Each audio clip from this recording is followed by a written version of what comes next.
بسم اللہ الرحمن الرحیم۔ السلام علیکم دوستو، آج کی کہانی ہمیں بھیجی ہے محمد طاہر صدیق لاہور سے۔ آج ایک آنکھوں دیکھا واقعہ لے کر حاضر ہوا ہوں۔ بے شک احسان کا بدلہ احسان ہے۔ یہ قدرتی امر ہے کہ اگر انسان کسی کے ساتھ بھلائی کرتا ہے تو اس کے ساتھ بھلائی ہوتی ہے، اور یہ بھلائی اس کے ساتھ نہیں، اللہ کریم اس کی نسلوں کے ساتھ بھی بھلائی عطا فرماتا ہے۔ اور ہاں، خدا کے ہاں ایک نظام اور بھی ہے، اور اسے مکافات عمل کہتے ہیں۔ اور اگر کسی کے ساتھ برائی کی جائے تو رب اس برائی کا برا اجر بھی دیتا ہے، اور بعض اوقات یہ برا اجر اس کے ساتھ نہیں، اس کی نسلوں کو بھی یہ سزا بھگتنا پڑتا ہے۔ جیسی کرنی ویسی بھرنی، یہ فقرہ بچپن میں نصاب کی کتاب میں پڑھا۔ اس وقت سمجھ نہ آئی، مگر جب معاشرے میں بکھرے واقعات کو دیکھا، سمجھا، پرکھا تو پھر سمجھ آئی کہ واقعی جیسا کریں گے ویسا ہی آپ کے ساتھ ہوگا۔ ضروری نہیں کہ آپ کسی انسان کے ساتھ برا کریں تو تبھی آپ کے ساتھ برا ہوگا، بلکہ مخلوق خدا میں کسی کے ساتھ بھی ظلم ہو، چاہے وہ جانور ہوں، چرند پرند ہوں یا کیڑے مکوڑے ہوں، ظلم آخر ظلم، اور ظلم کا بدلہ دیا جاتا ہے۔ بات لمبی ہو گئی ہے، واپس واقعے کی طرف آتی ہوں۔ میرے بھائی کی اسپیئر پارٹس کی دکان ہے۔ میں نوکری سے سیدھا بھائی کی دکان پر جاتا اور رات تک وہیں رہتا۔ وہاں اکثر لوگ اسپیئر پارٹس لینے آتے۔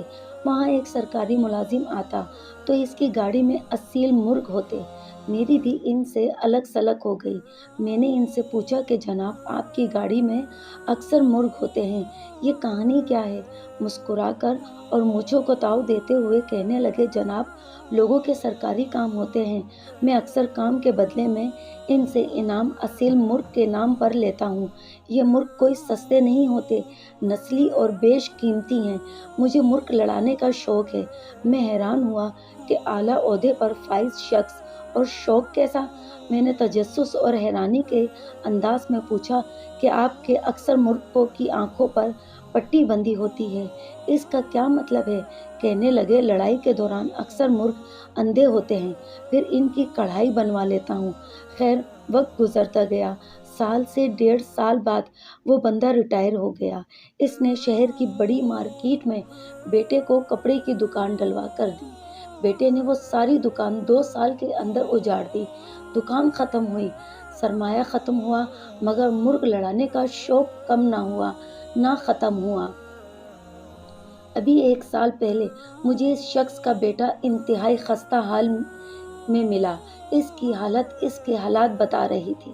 میں نے والد کا پوچھا تو اس نے ایک بات بتائی جس نے مجھے جھنجھوڑ کر رکھ دیا۔ میری آنکھوں کے سامنے وہ اندھے اصیل مرغ آ گئے جنہیں پہلے بے دردی سے لڑوایا جاتا تھا۔ جو ہار جاتا اور اندھا ہو جاتا تھا، اس کی کڑھائی بنوا کر محفلوں میں اڑائی جاتی تھی۔ اس کے بیٹے نے بتایا کہ میرے والد اچانک دونوں آنکھوں سے اندھے ہو گئے ہیں، اب سارا دن گھر میں ہی رہتے ہیں۔ بے شک مظلوم کی بددعا لگتی ہے۔ بڑے بوڑھے پر فرماتے ہیں کہ مظلوم اور رب کے درمیان کوئی پردہ نہیں ہوتا۔ مظلوم کی دعا ہو یا بددعا سیدھا عرش پر جاتی ہے اور قبولیت کی مہر لگوا کر ہی واپس آتی ہے۔ یہ شرط نہیں کہ مظلوم انسان ہے، پرندہ ہے یا کوئی اور مخلوق۔ مظلوم صرف مظلوم ہوتا ہے، اور اس کی آہ نسلیں اجاڑ دیتی ہیں۔